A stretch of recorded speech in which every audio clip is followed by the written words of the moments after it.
everybody, Jake Breen here with Breen Homes and Team Utah Cribs. I want to talk to you a little bit today about the permitting process that you go through when you're either doing a big remodel or new construction. Let's talk new construction for a minute. A lot of consumers say, well, I drove around, I found a lot, and I found plans perhaps on a website like houseplans.com, and I want to build. So they kind of go about the process in a timeline you think they should, which is drive around, find dirt, then look at what you want to build, and then build the house. But this is actually very backwards, okay? A lot of times the house you want to build may or may not fit on the lot you just found. In fact, the lot you drove by that may even have a real estate sales sign on it may not even be a buildable lot. Or perhaps a percentage of that lot is not buildable. So back to the city permitting process. What happens once you've either found a lot you want to build on, or you have it contracted, or even you own it, is you've got to go through the steps of getting a building permit on that property. This is much easier said than done. I'm just going to give you a few of the highlights, or let's say pitfalls, that you could run into during this process. I'm going to pop up on the video here just a snapshot of some of the city's permitting processes and ordinances so you can look over them. Needless to say, they're extremely daunting. And this process can take anywhere from, I'd say, 6 weeks is the fastest we've ever seen it happen in a decade.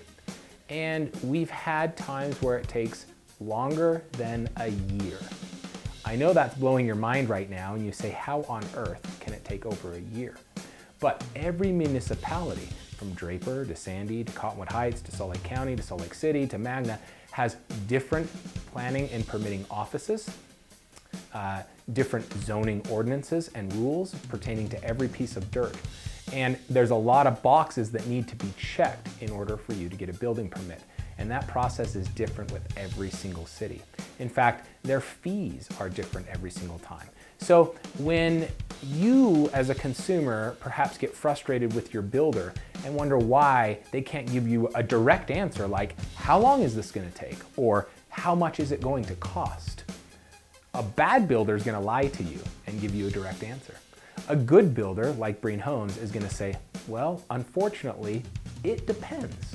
Now that frustrates a lot of consumers because they want a direct answer and they want to stick to a budget and they want to know a timeline, and they've been advised by friends that if you don't do those things when you're building, then the project's going to go sour from the beginning.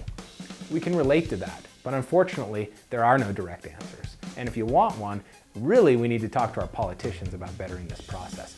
It's extremely bureaucratic, it's extremely slow, and as of right now, when I filmed this in latter 2017, cities have been extremely bogged down with the boost in the market, and their permitting and fees have skyrocketed.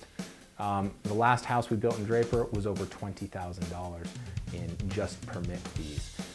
There's a lot of things that can come up during that process as well. We had one client that already bought the land, already had the house they wanted to build, already spent $80,000 with an architect and design and all that jazz, and this is one of our homes that was in the Parade of Homes a few years ago.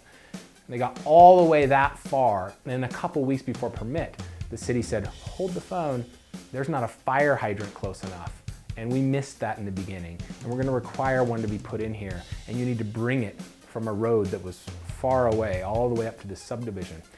We got bids, and the cost was gonna be $163,000. This was a huge shock to the customer. It wasn't Breen Homes' fault. The city should have told them far earlier, but they were going to require this for the house to be built. Luckily, with an attorney, we found a way around this. We got the client out of having to do that. But that's just one example of the thousands of things that can happen during the permitting process. One last thing. It is absolutely necessary to have your custom home builder, we hope it's Breen Homes, involved with you throughout this process. We have a lot of clients we can turn you to with testimonials that will tell you don't go at it alone. And don't just trust that maybe your architect or your real estate agent is going to do it for you. They're not, and you're going to need an expert. And if the builder advises from the beginning, it's going to make it a lot smoother. Thanks for tuning in. We hope that helps you understand a little bit more about the permitting process.